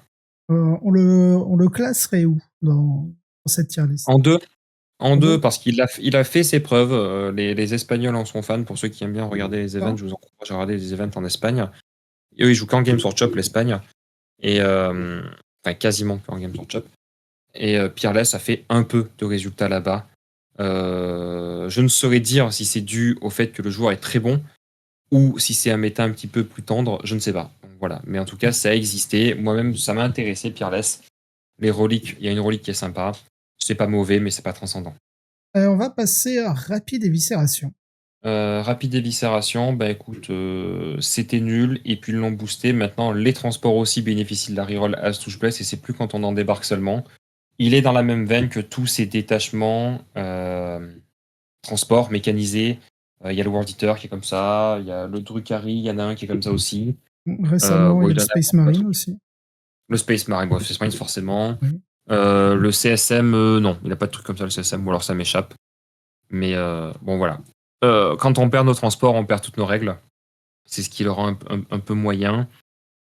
Et surtout, il est très très axé sur ses transports de 1 et sur ses stratas de 2. Tout ça à la fin, toute cette besoin de ressources pour avoir la même règle que Coterie. Bon, à la fin, c'est un peu décevant. Voilà, et puis surtout à la fin, que sur des trucs qui sont dans des transports ou qui sont eux-mêmes des transports. Alors que bon, le Defiler à côté, il te regarde en Coterie, il te dit, voilà, moi j'ai les mêmes règles que toi et je suis tout seul. Bon, c'est le gros problème de ce détachement-là. Il tient pas la route comparé aux autres.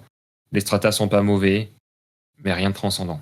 Rien qui mérite qu'on s'y arrête longtemps et c'est un peu dommage, je trouve, mais bon. Il faut des mauvais détachements. C'est toujours assez dommage avec ces codex où au final on se renferme très vite sur 2 détachements. Du coup, ça appauvrit un peu la richesse de gameplay qu'on va avoir. On n'est pas tous malheureusement un CSM ou un SM. Tu le placerais où? 3. 3. Il est pas injouable non plus, mais il est pas... Voilà. Tiens, Mercurial Host. Probablement, sur le papier, un de mes préférés. Sur le papier, pour une raison qui n'est pas compétitive, pour une raison il est le détachement qui a le strata emblématique de l'EC qui s'appelle Honor the Prince.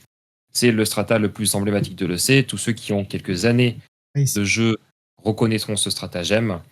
Je ne sais plus si c'est en V7 ou en V8 en tout cas, mais il a été nerfé 1 milliard de fois. Pour l'anecdote quand même, au tout début, en tout cas moi je m'en souviens, c'est même pas le tout début, mais en tout cas de l'époque où je m'en souviens, Honor the Prince, on lançait notre charge, donc de D6, et c'est après avoir lancé le jet de charge qu'on pouvait flip un dé en 6. Donc c'est absolument exceptionnel.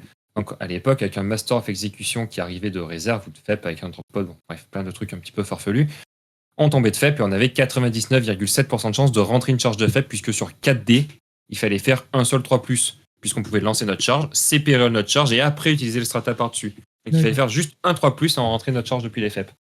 Voilà, et ensuite, plus tard, à l'époque donc, où j'ai gagné le LGT, c'était avec ce strata-là, qui avait deux natures. On pouvait faire une auto-advance à 6, et quand on chargeait à D6 plus 6, donc on jetait qu'un dé de charge. On faisait une charge auto à 7, à 8 à côté d'Abaddon.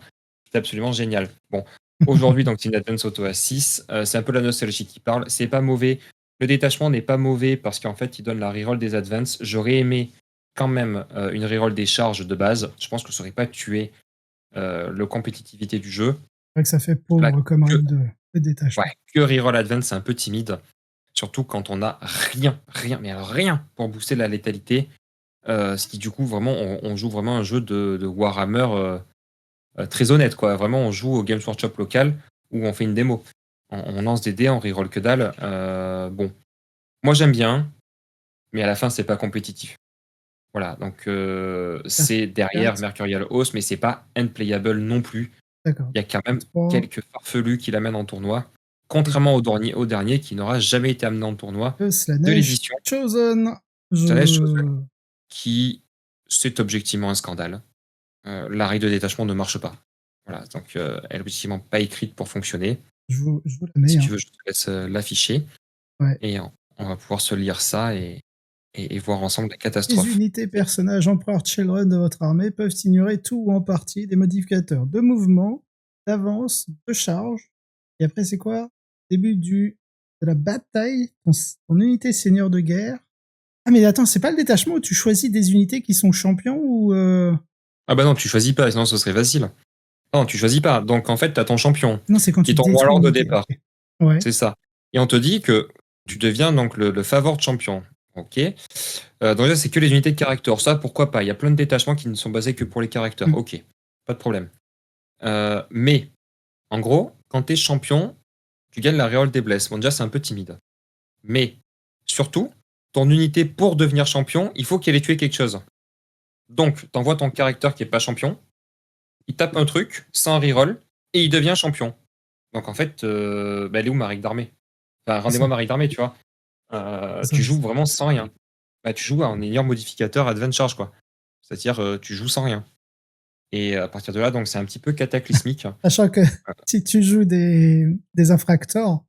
Bah, déjà, t'as ta reroll des blesses pour les infracteurs, donc ça ne sert à rien. Et enfin, non, c'est vraiment cataclysmique. Il n'y a rien à sauver, c'est le détachement même. Tous les joueurs EC se foutent de la gueule de ce détachement. Et entre nous, c'est un peu scandaleux quand même qu'il n'y ait pas eu une réécriture sur le timing, quoi. C'est juste simplement, chaque tour, tu choisis. Ce serait nul, on le jouerait même pas, hein, mais tu le réécris en disant voilà, bah, chaque tour, tu choisis ce perso-là, voilà, ça devient ton favori de champion. Et ce tour-ci, ce perso-là reroll tes blesses. À la fin, tu ne jouerais quand même pas puisque ça booste un truc de ton armée, mais au moins ça fonctionne. Là, ça donne le sentiment vraiment que c'est pas fait pour être joué. Et puis, au niveau des stratagèmes, t'as quoi? T'as un Fight on Death 4+, plus 1 pour ton favored. Voilà, t'as. Sustain, mais bon, Kotri te le donne, suffit de tuer, de casser la tête à ton adversaire. T'as les stratas nuls qui font faire des battle shock en bulle, qu'on joue pas. T'as un surge move, de charge, tir, à la rigueur. Et t'as un plus de charge, je crois. Voilà. Et t'as un plus en force, mais c'est pas terrible, hein. C'est vraiment pas terrible. Ce stratagème-là, enfin ce détachement-là, malheureusement, il est un peu cata. Terrible. Et voilà. Souvent, je me dis, quand t'as une règle de détachement qui est pas forcément très très bonne en soi, de temps en temps, ça veut dire aussi que t'as de bonnes optimisations, de bons stratagèmes, tu vois, pour rééquilibrer, mais là, il y a rien. Non, il y a rien. C'est une page qui n'existe pas. Donc écoute, évidemment, tu sais où le mettre, hein. Il y aura au moins un avantage, c'est de compléter le tableau. Oui. Et de le mettre tout en bas. Voilà. De très loin. Très bien. Et écoute, on arrive à la fin de ce live. N'hésitez pas dans le chat si vous avez des questions à poser à Salysia. On va quand même faire une petite parenthèse sur votre tournoi à l'AlpineCon. Parce que du coup, tu es allé avec les yokai. Alors là, oui, avec les yokai. Et vous êtes arrivé 2e. Oui. Alors, L'Alpine, donc c'est principalement un format WTC avec une particularité qui a 2 tables au format Alpine, puisque alors le format Alpine, c'est on va dire une relique du passé, hein. Il y avait encore les fameux vieux décors 12 par 12, voilà. Ah oui.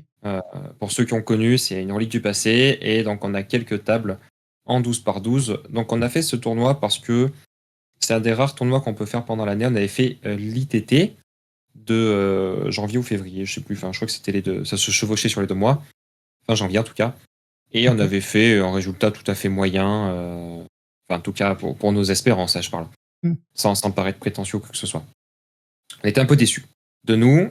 Et donc on s'est dit, bah voilà, on va faire l'Alpine. L'Alpine, on est allé avec plusieurs équipes. En réalité, il y avait donc Yokai.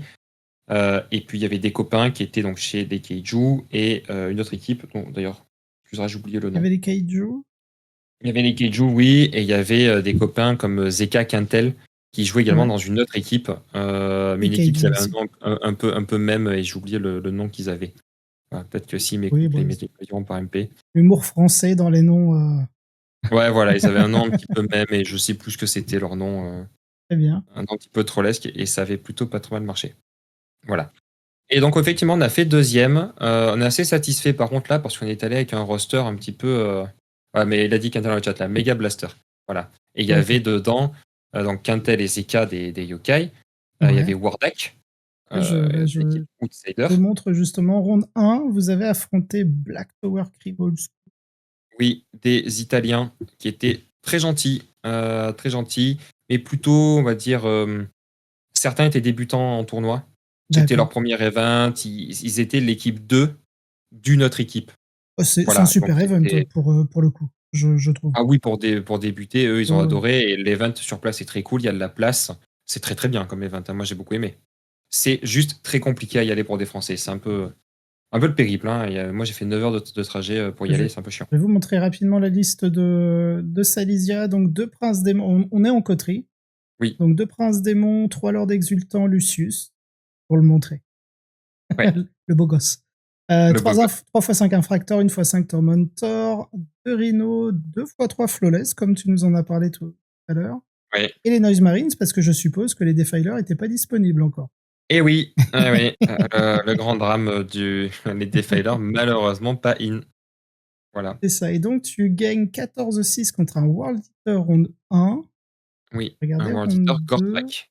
10-10. Alors là, c'est les Savaria Legionnaires. Et 10. Euh, Contre CSM. CSM Huron Maraudeur. C'était la grande mode, il me semble, à ce moment-là. Oui, Ouais, c'est ça, avec le oui, pack oui. de Terminator. Oui, Des bon là oblitérés. concrètement, je me suis un peu raté. J'ai été un peu, comment dire, j'étais un peu ambitieux sur ma manière de jouer et les dés m'ont vite rappelé que c'était un jeu de dés. Voilà, donc j'ai été un peu ambitieux à la manière de jouer et en plus de ça, j'ai été puni tout de suite sur quelques lancers de dés. Pour l'anecdote, j'ai quand même un prince en pledge 7, alors qu'il y avait 2 D'accord. PV certes, mais qui a raté des cultistes, hein. On est sur ce genre de game, hein. Ah Donc oui, là, c'est ouais, chaud, cataclysmique, frère. un peu rude, un peu rude. C'est pas grave, il Round restera en S tier. 3. Round 3, round 3. Ouais, puis ici. 14-6 contre Deathwatch. Ouais. Les Italiens encore, non? Oui, Cobra Crime, je pense. italien encore. Mais je crois que c'est la team 1 de ceux qu'on a vu au début. D'accord. La mémoire est bonne, j'ai un doute, mais je crois que c'est ça. Des Italiens très gentils. Le 14, il est uniquement dû au fait que je jouais sur une table alpine qui permet de verrouiller intégralement le tir depuis les FEP. Donc D'accord. c'est tout. En fait, je pouvais me stage, prendre mes objets Ouais, et ouais, ouais, attendre. Et pas jouer. Donc là, c'est vraiment uniquement dû à la table. ça marche. Sinon, c'est assez dur. Mais c'est aussi ça l'intérêt du format par équipe, c'est que des fois, juste en ayant la bonne table sur des match-ups qui sont pas forcément ultra avantageux de base, ça peut donner un avantage. Ouais, bah, complètement, là, c'est ce qui s'est Euh, passé. Round 4, tu affrontes encore un World Eater. J'ai l'impression que Oui, bah, c'est ton c'est choix plutôt bien en World prédestiné. Eater. Donc, c'est des matchs que je cherche. Là, on la gagne de 1 point, celle-là, très compliquée. Mm. Donc là, on affronte des Tchèques Ouais. avec, je sais plus, peut-être qu'on me corrigera dans le chat, si c'était l'équipe 1 du WTC tchèque. Voilà. Il me semble qu'il y avait ces joueurs-là, ou je sais plus si c'est la 1 ou la 2. Mais ils avaient les 5 joueurs officiels dans une équipe et 3 autres plus de remplaçants dans une autre. Donc je sais plus laquelle des deux on a affronté, mais voilà. Je joue contre un World Eater, Demonkind. Bon, le C s'en sort plutôt bien là-dedans. Les Ah oui, sanguinaires, on n'a c'était pas de pas mal à les tuer. un Berserker Warband. Non, Berserker Ça Warband, joue j'aurais avec fait. les petits démons qui peuvent faire pas 6, je crois, Oui, un truc comme ça. ouais, c'est ça. Bah, c'est pour ça qu'il fait plein de points là, parce que il s'échappe, il fait des points, Mm. il fait où il faut pas, et c'est un peu pénible, quoi. Ça me deny pas mal de points. Et sur la 5e ronde, affronter King of the Hill and Queen. Ah bah c'est il y a Nassim. Oui, C'est ça. Ah bah and oui, Queen forcément. Nassim. Et c'est Nassim, partout où il va, c'est un peu C'est ça. le bout en train, quoi. Du Et coup, tu affrontes un Space Marine. oui, C'est quoi comme déjà, Space Marine? C'est genre c'est un Ultramarines ultra. Gladius? Ouais, c'est ça, Ce qu'il Ultramarines y a de plus Gladius. classique. Ultra avec Gulliman. Voilà, donc Grisha qui est joueur WTC pour la team allemande depuis plusieurs années. Mm. Match-up là pour le coup que j'ai vraiment très bien joué parce que c'est quand même plus compliqué. On l'a vu, le tournoi après contre John, je fais 4. Hein. Là, je l'ai plutôt bien joué et Kotrip permet ce genre de choses. Le fameux Repex qui meurt sur 3 flawless à cette game par exemple. Et là, donc c'est une game qui a été très slow dans la manière d'être jouée. Voilà, pas de pledge au T1. On va gratter petit à petit les pledges et on monte en fait en puissance tout doucement pendant la partie. On va retarder énormément l'arrivée de la partie. Mais EC dans Ultra, c'est un match où on peut faire 10, mais c'est franchement dur. C'est C'était une franchement belle dur à team en jouer. face, hein. Peter Steiner, Ouais, grosse team. Manuel, j'arrive jamais à le prononcer. J'essaierai pas, moi. Voilà. Il y a que Mathias Bellman que je connais pas. C'est un joueur historique des King of the Hill, D'accord, ok. mais qui pour autant ne joue pas dans la team allemande ou quoi que ce soit. Ça marche. En tout cas, je crois. Eh bien, écoute, au niveau des questions, j'en ai une de Gombridal qui te demande, du coup, en coterie, tu jouerais donc aux 3 princes démons ailés, 2 défilers, 3 lords exultants avec leurs infracteurs, et tu mettrais quoi à côté? Chaos Spawn, Flawless? L'avantage, c'est qu'il reste plus beaucoup de points, donc c'est facile. Hein. La liste, je l'ai sous mes yeux. Je l'ai préparée avant le live, quand même, je fais mes devoirs. Je mettrai une unité de Tormentor toujours, si ça n'a pas été dit. Et oui, je mettrai une unité de Flawless et une unité de Chaos Spawn, et évidemment un Rhino.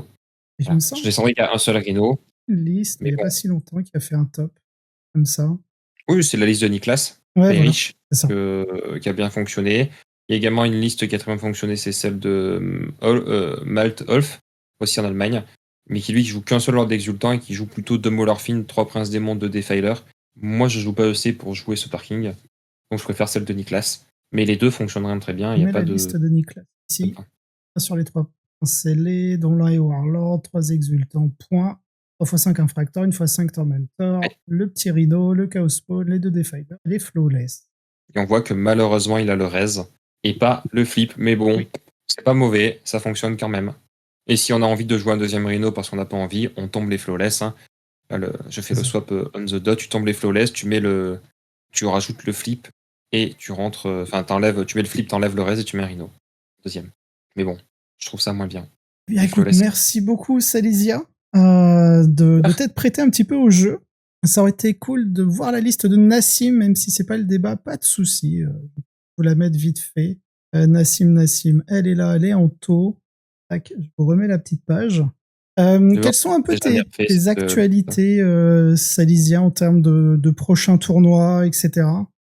Prochain tournoi, eh bien, je suis à l'Open des Alpes, donc à la fin du mois. Ouais, Ce c'est ça. sera mon dernier event de V10. J'en profiterai pour voir plein de copains là-bas que j'aurai plaisir à saluer. Oui, d'ailleurs, tu es de quel coin de la France, toi? Parce que il me Je semble suis que lyonnais. Yokai, c'est très lyonnais. Non, je suis Non? tout seul en lyonnais. Ah, Yokai, d'accord. c'est. Alors, historiquement, c'est No Name, c'était le sud. C'était Marseille, Ouais, Aix-en-Provence, d'accord. voilà. Et puis, moi, j'étais déjà le seul expatrié à Lyon. Et puis, depuis Yokai, en fait, on a de tout. On a du luxembourgeois, du bulgare, des parisiens, lyonnais, et finalement, les sudistes sont un peu en minorité maintenant. Voilà. D'accord. Il y a pas le Boule qui est côté Bretagne ou Normandie, je crois, non? Il est vers Bordeaux. Ah, J'ai d'accord, plus donc le ça a coin rien à exact, voir. mais il est pas loin de Là, Bordeaux. j'étais persuadé qu'il y avait quelqu'un. En fait, il fait souvent des events par là-bas, c'est pas loin, quoi. Il Oui, vivait c'est vrai vers qu'entre. Clermont, mais il a déménagé il y a quelques temps. Il est D'accord. à Bordeaux. Bien, écoute, si vous voulez retrouver Salisia, que vous participez, ce sera à l'Alpine. Non, c'est quoi? À C'est l'Open des Alpes, Open des Alpes. à Grenoble. Euh, fin du mois. Voilà. Très bien.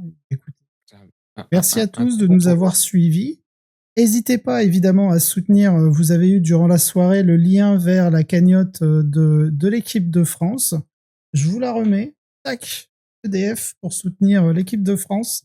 Vous avez divers produits. Moi, je suis assez friand des t-shirts en coton. Euh, évidemment, les objectifs, bon, je ne vous encouragerai pas, à part si vous voulez avoir des reliques de la V10. Mais Moi, pour tout le reste, normalement. honnêtement, sur la boutique, ce que je recommande vraiment et qui Ouais, fait l'unanimité, tous mes adversaires en veulent, et cetera, c'est les réglettes aimantées. Les 12 réglettes aimantées,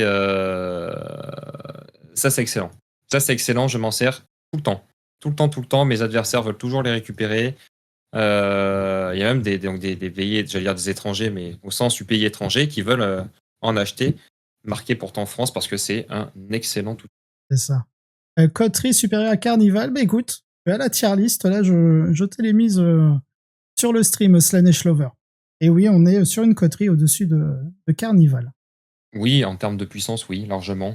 Carnival, c'était sympa à jouer, c'était ce petit côté un peu rafraîchissant, mais objectivement, Coterie est plus. C'est juste mieux, malheureusement.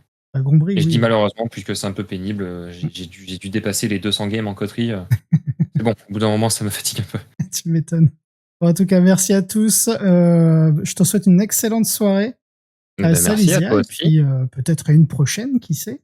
Et puis peut-être, oui, à bientôt. Et merci à tous ceux qui nous ont suivis, ça fait toujours plaisir. Ça, on a été nombreux ce soir. On a été entre 40 et 50 spectateurs. Donc, je vous souhaite à tous une excellente soirée, une bonne nuit. Et ça fait plaisir de rentrer plus tôt chez soi, avant minuit. Oui, J'ai encore un petit peu de route, moi. Voilà. bon Allez. courage. Merci beaucoup, Salysia. Je te laisse là. Moi, je vais aller raid. Je vais voir un petit peu qui stream en ce moment, parce qu'à la fin de tous mes streams, je raid une chaîne sur Warhammer 40 000 et je vais aller voir ça. À plus, Salysia. À plus.